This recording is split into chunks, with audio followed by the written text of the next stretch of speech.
Welcome to the Community Warehouse. This is Imran Nanlawala, and I'm joined by my amazing co-host, Mr. Habeeb Quadri, the Community Warehouse, where we educate, learn, and lead. Habeeb, how you doing? Doing well, doing well. What about you? I'm doing good. I'm doing good. We're gonna have an exciting show, so just excited to get our next guest on. Dr. Rachael Mahmood is an engaging and activational speaker facilitator on topics related to equity in education, including culturally relevant instruction, culturally responsive teaching, implicit bias, minority parent involvement, and multicultural curriculum. She has a master's in education and teacher leadership and an educational doctorate in teaching, learning, curriculum, and instruction with a focus on culturally relevant instruction. And Habib, this is an individual I believe you said you've worked with, right? Yeah, I had the opportunity just this year to work with her. She was the lead of a team of a project that we worked on, and she just did a phenomenal job. So I just thought, hey, this is a community warehouse. We try to bring in some of these superstar educators and individuals and community activists onto a platform. And we thought it was someone I felt like we need to get to know more about some of the amazing things that she is doing. So let's get Dr. Rachael on here because I know she's also developed this amazing framework that we're going to have to dive deeper into. So without further ado, we have Dr. Rachael here with us. Hello, thank you for having me. Great. Thank you for taking your time and talking to us and hopefully all the viewers out there. Our pleasure, Dr. Rachael. It's always a pleasure to learn from fellow educators and someone who has a lot of wisdom in particular fields within education, and we definitely want to dig into some of the things that you specialize in. So Habeeb, I know you were mentioning something before our interview in terms of some specialty that Dr. Rachael has. Yeah, I mean, there's a lot going on in education, especially in the area of equity. And there's been a lot of discussion on just equity in schools, equity in the classrooms. And then you have like a discussion about critical race theory that's becoming a very hot topic in various districts. But I know one area that Dr. Rachael has been focusing on is culturally responsive teaching. And I thought it would be great to get a better idea like what that is. And I thought, hey, let's bring in Dr. Rachael to kind of give us a little background on what culturally responsive teaching is. And from there, we're going to ask you several other questions so we can get a better understanding. And all you viewers out there have a better understanding of how, and especially if there's any educators listening, how you can maybe learn from her. And then we'll give you some more information about her at the end of the program, where you can maybe even contact her. All right. So Dr. Rachael Mahmood, if you could just kind of give us a better idea like this culturally responsive teaching, what is that? So when we're young, we actually learn a lot of information before we actually get to school. And a lot of how we learn has to do with our brain and the DNA in our parents and the DNA they gave us. But some of how we learn is how we're actually socialized to learn through informal environments as a kid. And that socialization is impacted by our culture. And so different cultures kind of socialize their children to learn in different ways. And there's kind of like a stretcher, from highly individualistic cultures to highly communal cultures and everywhere in between. And if you're from an individualistic culture, you tend to learn in an informal environment in your home through individual processes. But if you're from a communal culture, you learn through communal processes and more oral storytelling and more verb and kinesthetic and movement in your home. What happens is when students get to kindergarten and they start learning, what they start to see, or maybe they don't know this, but school has a culture of its own. And school predominantly follows an individualistic culture model, like most Western cultures, American cultures, European cultures. We put a lot of emphasis on the individual, and we're going to do some silent reading. We're going to do this activity independently. You're going to work on this worksheet, And so what happens is students from communal cultures kind of get this disconnect. Because if your school culture and your home culture line up, you're going to succeed. But if your school culture and your home culture don't line up, you're going to struggle in school. So what we're seeing is that students that come from highly communal cultures and moderately communal cultures are really struggling in schools because they might be used to talking more to learn, or they might be used to chanting or tapping or moving around or having movement when they learn. And if there's not space for that in our classrooms, they might be seen as problem behaviors or deviant behaviors or off-task behaviors. So what culturally responsive teaching really is being responsive. It's about seeing your students, knowing what backgrounds and cultures they come from, observing how they learn, and then tweaking the way that you teach or the environment of your classroom to make space for all different cultural learning styles. Nice. Okay. Can I ask a follow-up? So in terms of the American context, can you give us an example of when we would find there to be a clash? So can you give us like an example of someone that comes from a communal background and then the normal American context and how that plays out? Absolutely. There's a lot of examples. For example, when the teacher asks a question, it is known, it's an assumption that you're supposed to wait for your turn, raise your hand, and then the teacher will call on one person to answer that question. That's a very individualistic model, that one person is going to take a turn, and then we're going to wait quietly, and we're all going to listen to that one person, and then another person is going to take a turn. In a communal culture, communication doesn't necessarily happen that way.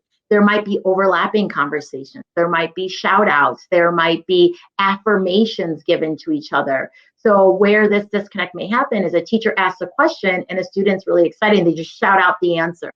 Or another student answers the question, they raise their hand, and then a student from a communal culture might be more likely to shout a response to the student who just raised their hand. So this can be seen as off-task behavior, or you need to raise your hand, or you need to wait your turn. These are examples where that clash can happen, and a teacher can say, oh, this kid is always shouting out. He doesn't know how to wait his turn. He doesn't have like good impulse control, or doesn't understand how our classroom expectations work. Where those kind of behaviors might be much more acceptable in that child's home, or how they were raised, or when they go to church, or in their community, or how they see other adults interacting in their lives. Nice.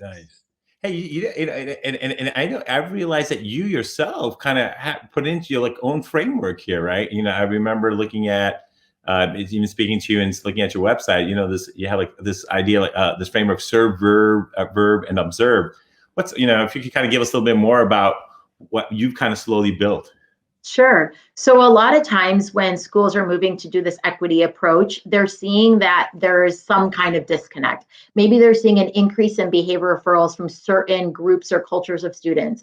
Maybe they're seeing an academic achievement gap between certain groups of students and other students. Oftentimes they're seeing both, right? And so they say, okay, what do we have to do? What do we do to fix this, especially after No Child Left Behind, when we can't have certain subcategories of students underperforming. We're held accountable for their students. They're no longer averaged in to the school average, but we see their scores separately. So schools are like, what do we do about this? So they start this big idea of equity work, and a lot of schools like to start with, what is your implicit bias? What is, your cultural proficiency? How do you understand your own privilege? How do you unpack your privilege? And all of those things are absolutely necessary to doing the work to understand why and how students are underperforming or underserved. But the thing is that that's a lot of deep work, and that's a lot of self-exploration. And, most teachers are just not ready to do that level of heavy, self-reflection and that level of deep analysis on themselves. Sometimes it can even be a roadblock to teachers, and they're like, oh my gosh, like, this is too much. Like, I'm not ready or in a place to look at all this, or I'm not even interested in looking at all this. And then that becomes a problem for many schools, because when they start there and they don't have the buy-in from the teachers or even the understanding of why it's so important. Many teachers can just put their hands up and say, I'm not interested, or it's too much. Or even those that are interested, they might just say, oh my gosh, like, I'm really interested. I love all these books you're giving me. I love all these articles and everything. But then they go back into their classroom and they teach the way they've always taught.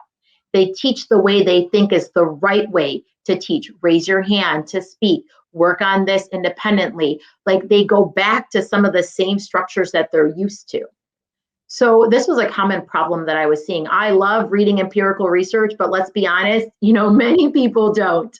Right. And I like looking at theories and understanding theories and developing theories. But let's be honest, most teachers are practitioners. Not every teacher is going to, specialize in this area. So I wanted to create something for teachers that are like, it's too much for me to unpack my bias right now. It's too much for me to start that way. I'm interested in doing something, but I need to do something that's, where I'm coming from, where I can start. What can I do today? And that's also a question that a lot of teachers were asking me who were even interested, who've done all of the work. They've read all the books and the articles and they're interested, but then they go back to their classroom and they're like, okay, now what do I change? Like in theory, all this stuff sounds amazing. It clicks with me, but then I go back and I'm like, what do I do in my practice? And so I found this little niche there where, there isn't a lot of really concrete ideas for teachers to implement right away. And so, I thought like if I could take some of the practices that I'm doing in my classroom and some of the ideas from theory and from research and create some really practical steps for teachers who are looking to make some changes in their classroom. And so I broke it down to 3 kind of categories. So the first category is serve. And that's really about the ideas that, the cultures and the backgrounds of the students. How do you build on the backgrounds of the students to make information sticky, right? Because when we learn new information, we put it in a box in our brain and our schema. Sometimes, if the boxes in our brain are different because our culture was different, our background and experiences are different, we get new information and we just don't know where to put it because we have different boxes, because we were raised differently. We come from a different background, a different culture. And so one is that alignment. What do we teach students? How do we tap into their culture? Verb is about how you teach, right? What does it look like in your classroom? How do you deliver lessons? Because again, our brain learns through certain processes, right? And those processes, have become more efficient, but they really started from when we were younger and how we were socialized in our cultural homes to learn, right? And so when we get into the classroom, verb is about the variability in our environment. How do we change the way we deliver lessons so they become sticky in students' minds? How do we give it to them in a way that they can receive it and process it more efficiently and more in line with their cultural learning styles? And then the last component is observe. And observe is about getting to know your students. And great teachers, they get to know their students for sure. They know all about their hobbies and their families and their interests. But how often do we take what we know about students, what we know about their culture and their, and their cultural capital and their social capital, and actually translate it to academic capital? So it's not enough just to know that my students like soccer or that they're Indian or Pakistani, right? Like, how do we use that information to make them learn more efficiently and more effectively? So observe is about not only developing those deep, meaningful relationships with students, but teachers becoming an acute observer of their students, seeing their behaviors in class, the shout outs, the movement, the orality, the experiences, the backgrounds, their culture, their religion, and then help them to use those things, that capital, that cultural capital, and translate it to academic capital. So we'll actually see their, them succeed, intellectually and academically in our classrooms. Only because it's on topic. There's a lot of echo. Where can we find this training that you've created? Because it seems like you've taken a lot of research, you've summarized it, you've made it digestible for teachers and instructors, and you've presented it in such a way where it's very consumable. So where can we find more information about this training? So on my website, equityteacherleader.com, I have a lot of information about my framework. I do presentations and professional development for schools. I've done quite a few schools in Illinois and some across the country.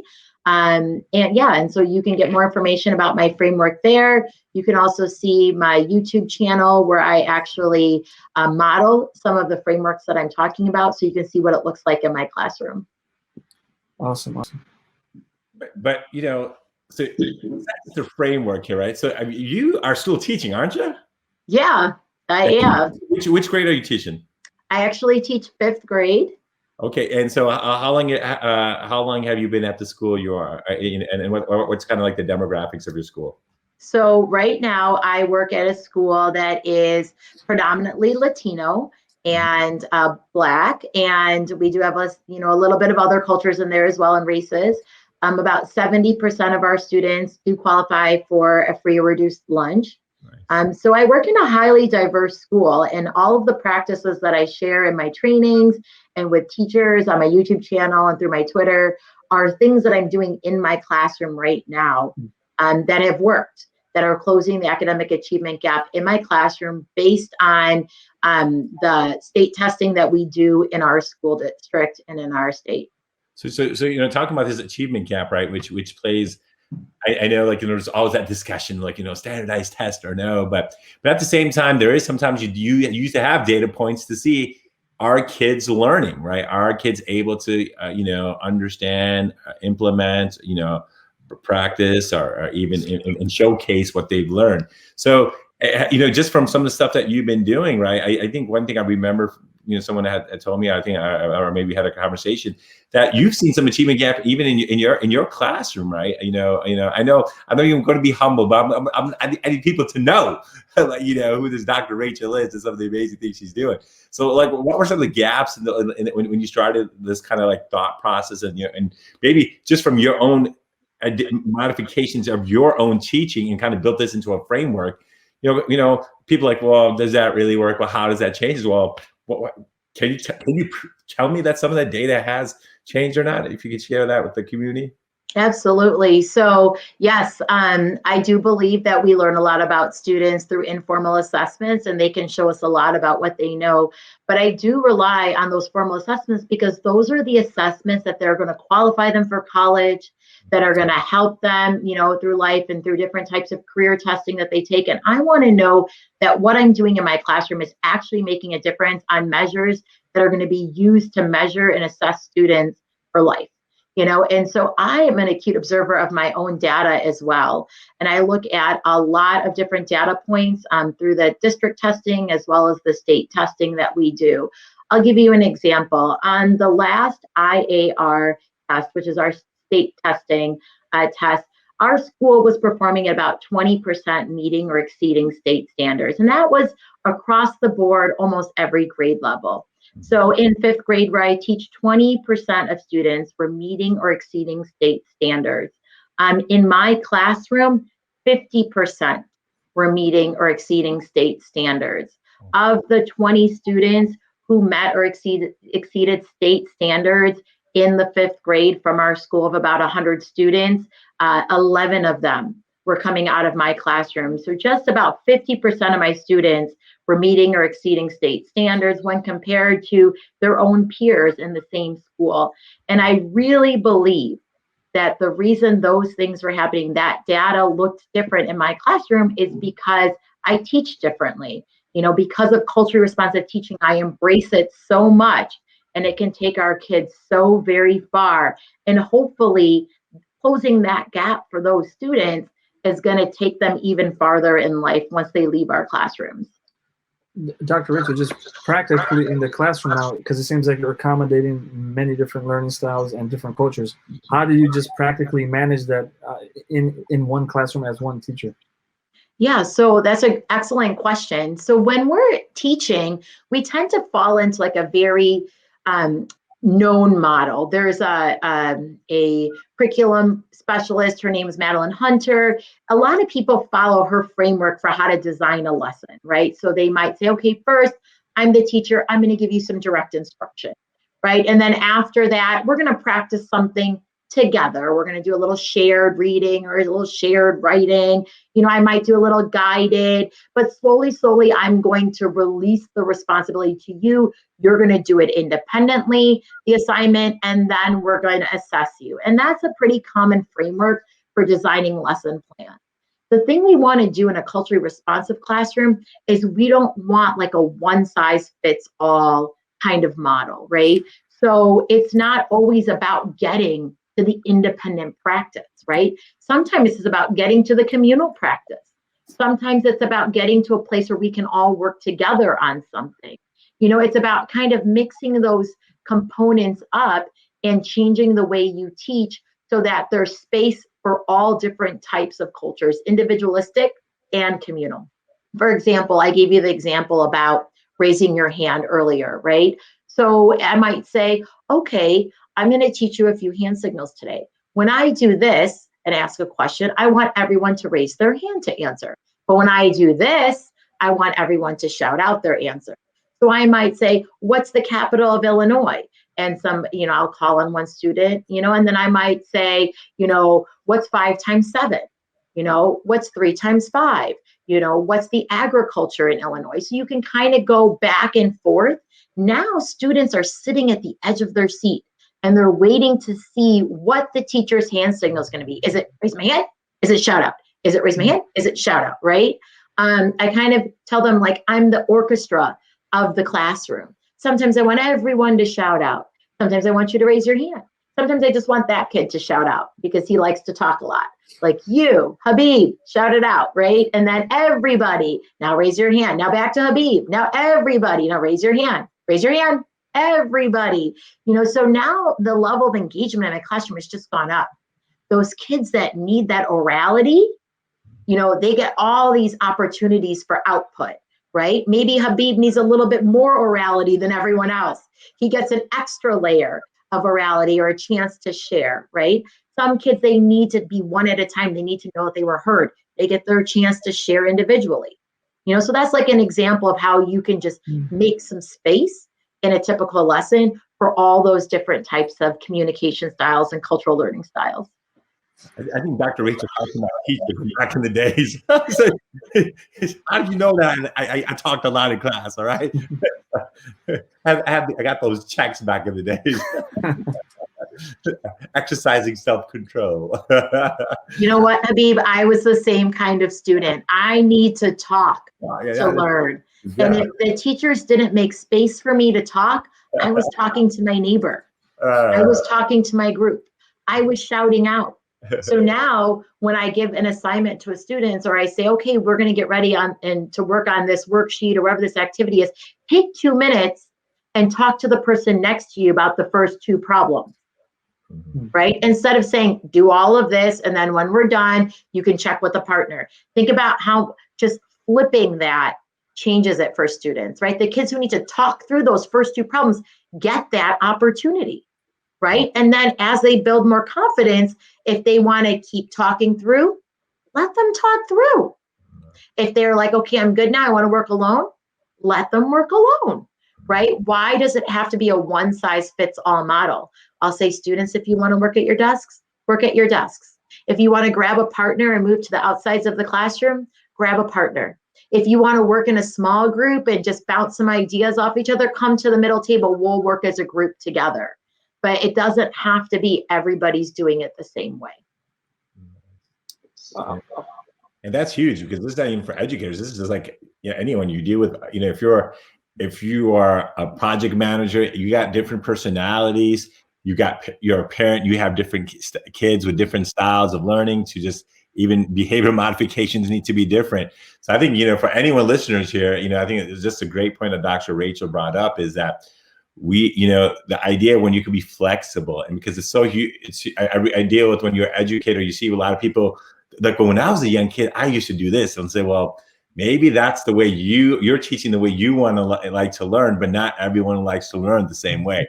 So I realized when I'm a group project, but there are some individuals who are more linguistic, who are more, reasoning and logical, and they want it more like, especially individuals math, like I just want A, B, C. I don't want this big picture kind of thing. But so everyone has to be flexible and all over. So I think this is just a great reminder for all of us in any area that we do that. When we're working in teams, there is going to be different personalities and flavors and thoughts and procedures, and how do we kind of get that? And whoever the leader is, or the person who's kind of facilitating this orchestra, needs to kind of get that going. So now I really appreciate you kind of reminding us about that, and just for us educators too, but all you others who are listening here at any levels, I think there's some things that we could take, the gems we could take from her also. And corporate, and also corporate America, you can maybe take some of this stuff from her too. All right. Remember, culturally responsive teaching is in corporate America. Yeah, remember, culturally responsive teaching is not just for Black and Brown students. Culturally responsive teaching is for everybody, right? And when we are culturally responsive educators, everybody succeeds. So it's not this idea that it's just for one group, right? Being responsive is at the heart of culturally responsive teaching. And so it's about being responsive to students' needs. It's about observing them and seeing what those behaviors are and how can I use them as an asset instead of allowing them to be a hindrance to that student in the classroom. Dr. Rachael, you brought up this word equity a few times during this interview, and so I'm going to ask you probably an obvious question, and you've touched upon this, but just to ask you very clearly, some would say, why is the conversation of equity in the classroom still being had in 2021, where access is there, right? So doesn't access guarantee like a fair shot and equity? You know what? That's a great question. Equity is something we always strive towards, right? And so, though we've made a lot of changes and a lot of improvements in education, there is still so much work to be done. And equity is about giving everybody what they need to have the same outcome, to have a successful outcome. And now and probably forever, as times keep changing, as technology keeps changing, as education keeps changing, as the workforce keeps changing, as societal rules, norms, and cultural norms keep changing, there's always going to be equity work to be done, right? And so it's not a place that you can get to and then say, we're here. We have our civil rights movement. We've arrived, right? Because our community isn't static. Right? We're constantly evolving as a community. And every time you evolve, it creates balances and imbalances, right? And so equity is that work to continuously strive towards balance, and not by giving everybody the same thing, but giving everybody what they need to be successful in our schools and in our communities. I can't believe it's been 30 minutes. I have, because we have an expert on, so I have to ask. Well, hey, please, Dr. Rachael, do you have a few more minutes if you can ask I me that? have plenty of time. It'll be the last one for me. So you mentioned also on your website is a mention of minority parent involvement. So obviously, as a son of Indian immigrants, my family came here from India, and we have stereotypes in terms of the way our parents are involved as we're growing up and going through school. Parents not knowing the teachers' names, or parents not maybe even knowing what we're studying or what we have for homework. So what have you found in your research in terms of being able to get minority parents more involved? And let's also give them an excuse, right? I'm sure there are valid reasons in terms of why they are not involved. So can you kind of maybe touch some light upon that? Absolutely. So this was actually the topic of my entire dissertation. So I have a lot of information on this. But what I want to start off by saying is that every parent loves their children and are involved in their child's education. Okay. But how we are involved is very much, again, dependent on our culture and the way we were socialized to be involved and what we think is the right way to be involved, or how we saw our parents to be involved. Right. And so here we come back to, again, the same idea that we were talking about earlier.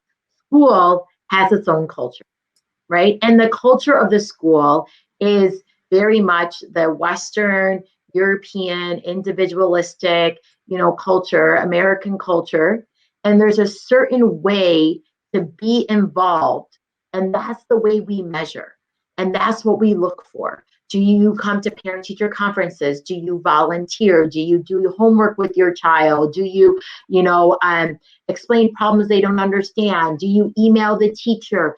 These are all culturally influenced ideas of what parental involvement means.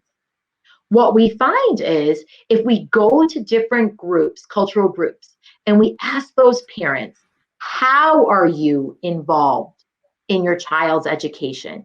They come up with their own list of ways that they're involved, right? They might say, I moved to this neighborhood because I heard about great schools.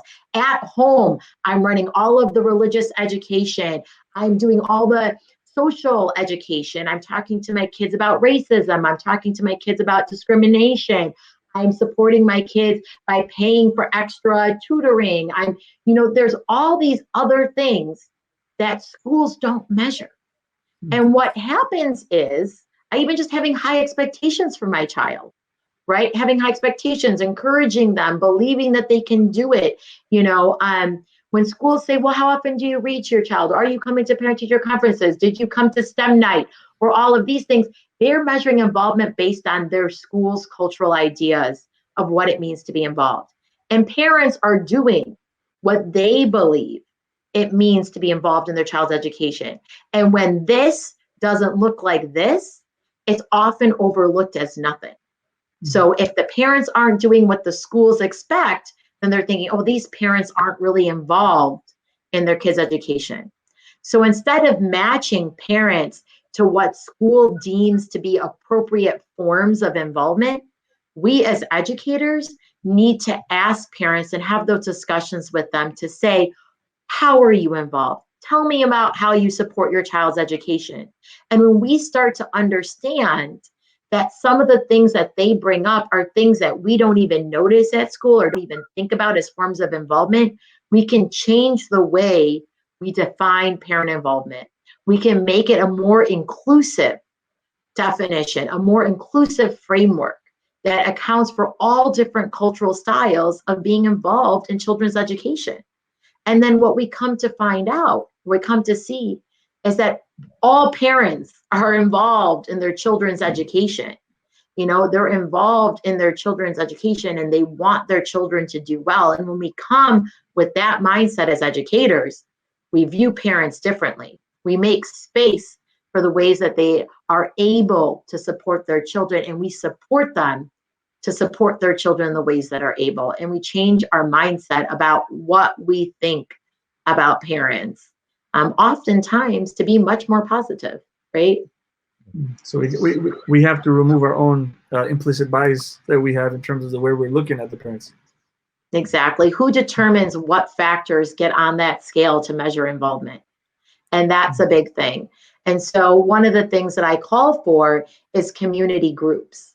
In my dissertation, I focused mostly on low-income African-American mothers and creating community groups where they would come together and they would talk about how they're involved in their children's education. They would create African-American parent networks to build capacity amongst their community, thus translating their cultural capital and their social capital back into academic capital for their children, and creating spaces where they can share those resources and talk about those things, versus saying, I'm holding a parent university tonight about how you can read to your children at home.